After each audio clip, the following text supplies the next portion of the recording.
The sun is shining, the birds are chirping, and the temperatures are steadily climbing. Spring has finally arrived, and with it comes spring cleaning. Here are a few items, places, and spaces to add to your spring cleaning to-do list. Remote controls. Use rubbing alcohol and a cotton cloth to disinfect this family room staple. Cabinet and kitchen handles.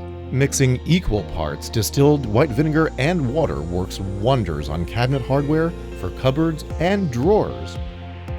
Windowsills. The bristle portion of a broom can sweep away the cobwebs that can build up over time. Underneath furniture. It's amazing what can collect beneath beds, sofas, and refrigerators. Be sure to vacuum or sweep these areas out for a deeper clean. Light switches. These DIY solutions used for clickers and cabinet handles are ideal bacteria busters for light switches and dimmers too. For more spring cleaning tips, please visit our website.